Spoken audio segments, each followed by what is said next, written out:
Welcome back to Living as a Lab.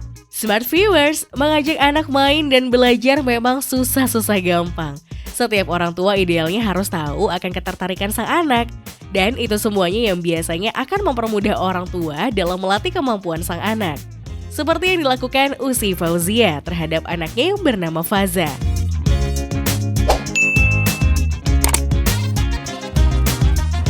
Nah, Smart Viewers, sebelumnya tadi aku udah sempat cerita, jadi selain kegiatan aku menjadi influencer, aku juga punya kewajiban sebagai seorang istri dan seorang ibu. Jadi aku setiap harinya selalu menyempatkan waktu untuk bermain sama anak aku gitu. Nah, contohnya kayak gini nih, aku lagi nemenin dia main. Hei, itu ditanya, namanya siapa? Faza. Faza umurnya berapa? 2. Happy nggak?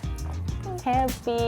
Iya, jadi emang dia itu seneng banget kalau emang main sama aku. Jadi kalau misalnya main, aku pasti selalu dampingin karena aku nggak mau dia kan mainnya sambil belajar. Jadi aku harus dampingin dia terus gitu. Ya, seneng nggak main sama ibu? Ini apa nih? Traktor. Nah, traktor. Truk pasir. Ini Terus, traktor. oh ini traktor. Gitu ya? Tekotin lagi. Ini nih tuh kan? Yang gede. Ini. Oh iya, ini? Buk. Umbin. Umbin. Nih? Ini traktor. Traktor. Terus Ini traktor. banyak ya? Ini buk. Box. Jadi emang anakku itu paling suka sama transportasi, entah itu mobil, kereta, pesawat, yang kayak gitu-gitu. Jadi aku sengaja beliin dia tuh kayak mobil-mobilan gini, terus sama ya untuk edukasinya dan dia belajar motoriknya juga, aku suka beliin puzzle. Puzzle-nya juga harus gambar yang transportasi gitu, jadi dia lebih tertarik untuk maininnya. Jadi ada kereta, ini apa nak? Entah. Ah ini? Ini. Apa? Ah ini? Kapal. Ini. Perahu. Ini apa?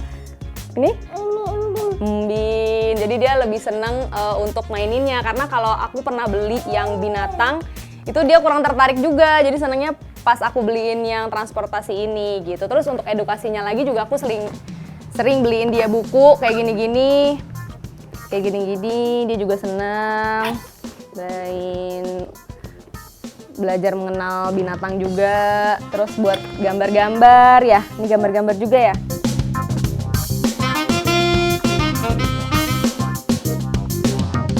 Menyaksikan perkembangan anak yang bertumbuh pesat tentu menjadi kebahagiaan tersendiri bagi semua orang tua, termasuk Usi. Ia pun bercerita jika putra tercintanya itu kini sedang ada di masa ingin serba tahu.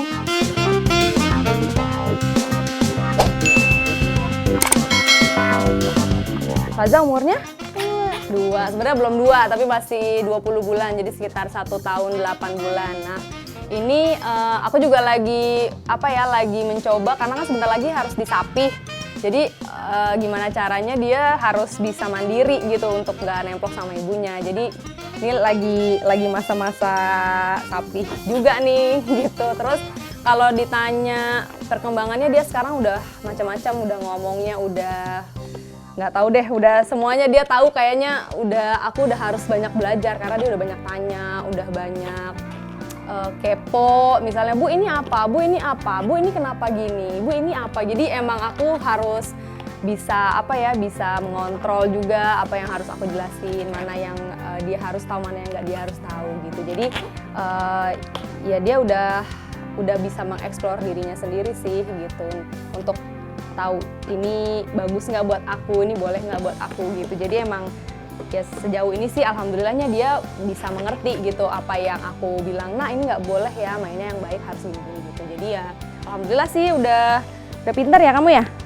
Iya emang pintar.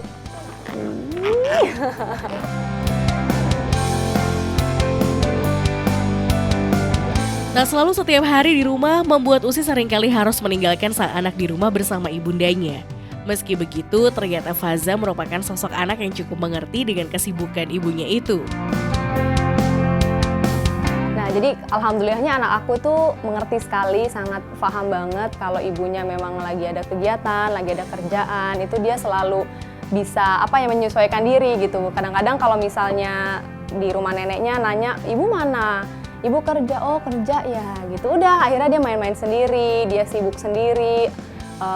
Pokoknya dia menghabiskan waktunya supaya ya udah emang nggak ada ibu aku, ya aku harus bisa main sendiri gitu. Jadi sejauh ini sih alhamdulillah mamaku juga enak jagainnya karena dia alhamdulillah nggak cranky gitu. Malah kalau ada akunya malah cranky biasanya, malah manja gitu. Jadi kalau misalnya sama neneknya enggak kok, nggak nangis, tapi pas aku pulang kerja langsung nempok, langsung cengeng gitu. Jadi kalau misalnya nggak ada aku malah mandiri gitu. Memiliki anak yang cukup aktif membuat Usi sangat gembira. Oleh sebab itu, ia pun akan segera memasukkan anaknya untuk bergabung dalam preschool. Sudah pernah mencoba, jadi 3 kali waktu itu sempat coba di sekolah yang berbeda karena sempat nyoba sekali waktu itu dia belum terlalu bisa mengikuti, jadi masih pengennya lari ke sana, jadi belum bisa dengerin instrukturnya gitu. Nah yang kedua udah agak gedean dikit, ternyata jam sekolahnya tuh nggak cocok sama Faza karena dia jamnya siang, jadi pas sekolah ngantuk, wah nangis di situ. Jadi aku kayaknya nggak cocok nih sama yang ini.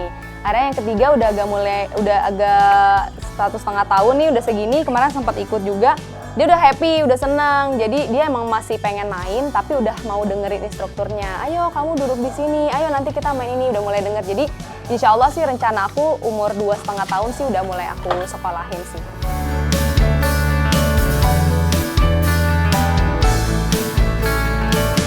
Setiap anak biasanya memiliki banyak keinginan termasuk Faza. Menurut Usi, tak jarang jika anak semata wayangnya itu mengungkapkan keinginan hingga kekesalannya dengan caranya sendiri. Namun sebagai ibu yang baik, Usi memiliki cara tersendiri untuk mendidik Faza. Kira-kira seperti apa ya?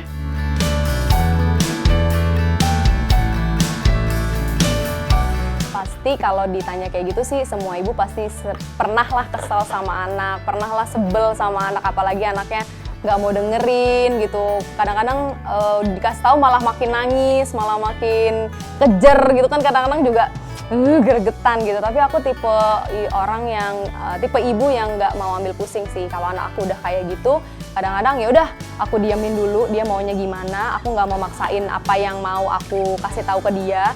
Karena kadang-kadang kalau misalnya kita memaksakan apa yang kita kehendaki, kadang-kadang dia juga, apa sih, aku kan juga punya idealisme sendiri, anak tuh punya idealisme sendiri. Jadi mereka yang tahu bagaimana cara mengatasi tangisannya mereka. Jadi mereka apa yang mereka mau. Nah jadi kadang-kadang aku diamin dulu, udah Faza maunya gimana gitu. Ibu keluar dulu, aku kadang-kadang keluar kamar dulu. Nanti dia lama-lama diam sendiri. Kok udah diem ya gitu, aku masuk, udah kenapa tadi mau mobil, mau mobil, bilang kalau mau mobil bilang, jangan nangis, ibu nggak ngerti, aku selalu ngomong gitu. Jadi sekarang kalau misalnya ada apa-apa, jangan nangis, jangan teriak-teriak. Kalau nangis sama teriak-teriak ibu nggak ngerti, kalau Faza ngomong yang baik-baik ibu ngerti gitu. Jadi sekarang kalau misalnya mau apa-apa, kalau mau dia kesel, kadang-kadang dia bilang, bu nggak mau itu ya nak, gitu ya. Nah, jadi tadi aku udah sempat sounding juga kalau aku akan ada kegiatan sore ini, mau periksa gigi. Tapi sepertinya tidak memungkinkan untuk bawa si kecil, karena nanti dia akan lari-lari, akan rusuh mungkin. Jadi aku nggak konsen, jadi aku pengen ajak Faza dulu main ke rumah neneknya, biar main sama teman-temannya juga. Oke, jadi sampai ketemu di sana. Dadah!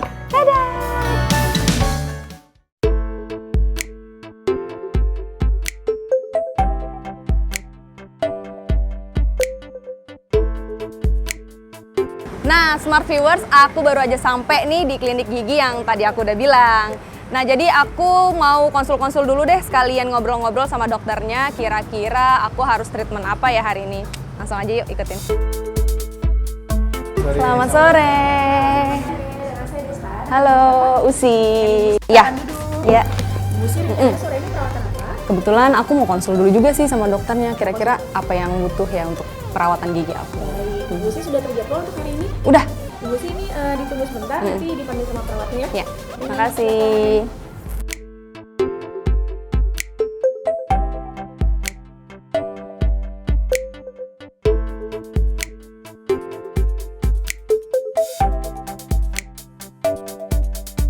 Selamat sore. Saya perawat sore ini, mari ikuti saya di Polyblazer ya Ibu? Iya. Mari, nanti di banda dulu dengan Dokter Marisa ya. Halo dokter, selamat sore. Iya. Nah, tadi ada keluhan apa? Mbak Ufi Mau kontrol aja sih dok. kontrol aja ya. Oke, jadi biasanya sih kalau kontrol pertama kita lihat kondisi giginya dulu, terus nanti kita cek biasa dengan kamera intraoral apa ada karang gigi atau lubang atau misalkan ada gigi yang ternyata sudah tinggal sisa akar dan sudah infeksi atau harus dicabut. Nanti setelah dilihat secara keseluruhan baru kita mulai treatmentnya. Biasanya awalnya kalau misalnya memang belum scaling selama 6 bulan atau lebih, pasti harus bersihkan karang giginya dulu. Oke, scaling itu ya. Ya, bersihkan karang gigi supaya lebih kelihatan juga kalau ada lubang yang harus ditambal. Kadang ada posisinya di dekat gusi, itu kan juga kadang ketutup karang, atau misalkan di bagian pengunyahan yang sudah banyak karangnya kadang ketutup juga, itu jadi pertama dibersihin dulu karang gigi. Jadi setelah itu kalau kita lihat memang ternyata ada lubang, kalaupun masih kecil kadang nggak ada keluhan sih, nggak pernah sakit gitu. Bener-bener. Nah, tapi sebenarnya nggak ada keluhan bukan berarti itu nggak kenapa-napa. Karena banyak orang yang giginya udah sampai habis nih, udah Baru akar, kerasa. nggak pernah, tapi tapi dok sih nggak pernah sakit, tapi kok tiba-tiba gigi saya habis ya gitu. Nah sebenarnya itu karena mungkin dia nggak pernah periksa ke dokter gigi, karena kan kita nggak bisa nilai apa yang ada di mulut kita sendiri kan. Jadi pokoknya nggak ada keluhan bukan indikator kalau nggak ada masalah gitu. Berarti scaling itu dibutuhin banget ya buat Iya, perawatan kalau gigi. scaling itu memang biasa initial treatment, jadi treatment paling awal sebelum dia lanjut ke treatment lainnya. Cuman kalau misalkan baru scaling 3 bulan yang lalu, ya udah berarti kita dari tambel atau misalkan cabut, yang mudah-mudahan sih nggak ada yang harus cabut. Iya. Aduh, seru ya. Tapi kalau scaling berapa lama harus Jangka kita? waktunya, biasanya sih idealnya sebenarnya kontrol 6 bulan sekali. 6 bulan. Mau ada scaling ataupun tidak. Kalaupun ternyata karang giginya belum ada, paling hanya polishing aja sama brushing. Oh, gitu. baik. Tapi tetap kita harus cek karena lubang kita nggak tahu itu dia munculnya kapan gitu. Jadi kalau misalkan sudah ada kecil, cepet-cepet ditambal. Karena misalkan sudah besar, dia lebih makin ngilu dan potensi untuk misalkan sudah kena syaraf itu nggak jadi bisa satu kunjungan. Harus bolak-balik. Pasti waktunya lebih kemakan dan biayanya pasti lebih banyak. Gitu. Nah, jadi tadi aku udah konsul dan ngobrol-ngobrol sedikit sama dokter. Ternyata memang gigi itu harus dirawat, terutama untuk scaling. Tadi ngobrol-ngobrol sama dokter, scaling tuh minimal 6 bulan. Jadi kalau misalnya teman-teman udah ngerasa ada karang gigi, biasanya kan kerasa tuh ya kalau ada karang gigi. Nah, Smart Viewers langsung aja check up untuk scalingnya gigi. Gitu. Jadi tadi aku mau langsung treatment aja nih ya buat cek kondisi gigi aku ya dok ya. Up terus scaling ya. Oke, yuk kita langsung treatment aja. Nah, Smart Viewers, aku udah duduk nih di bangku treatmentnya. Jadi step pertama, gigi aku bakal dicek dulu nanti pakai kamera. Nanti akan terlihat di TV kondisi gigi aku gimana. Jadi kita langsung aja ya cek gigi aku. Smart Viewers, membersihkan karang atau scaling memang seringkali dianggap sepele oleh banyak orang karena menganggap sudah gosok gigi setiap hari. Namun sebetulnya melakukan treatment yang satu ini juga sangat penting loh.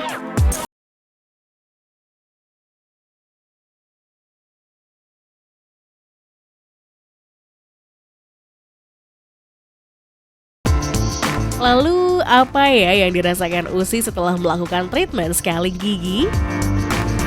Oke, jadi tadi aku udah treatment scaling, dimana scaling itu kan untuk membersihkan karang gigi dan plak-plak yang ada di gigi kita. Nah biasanya itu kata dokternya sih tadi aku konsul disebabkan kayak sisa-sisa makanan yang memang tidak terjangkau gitu dari sikat gigi kita. Jadi emang tetap butuh scaling per 6 bulan sekali. Nah tadi aku udah scaling,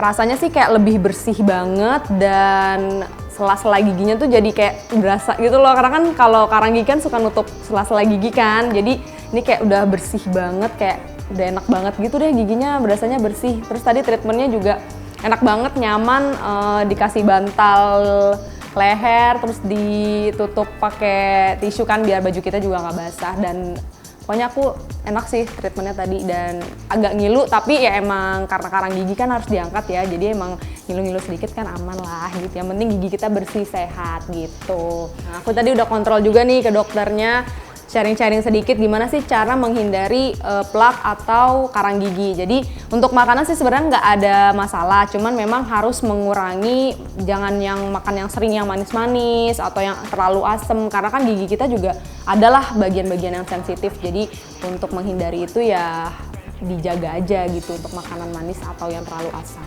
gitu.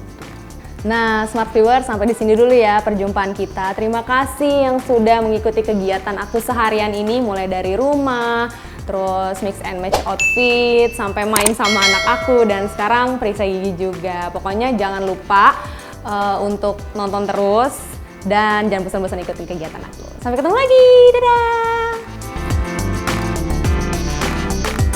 Smart Viewers, terima kasih sudah menyaksikan episode Living as Celeb kali ini. Jangan lupa untuk menyaksikan episode-episode berikutnya hanya di MNC Channel. Sampai jumpa dan bye-bye!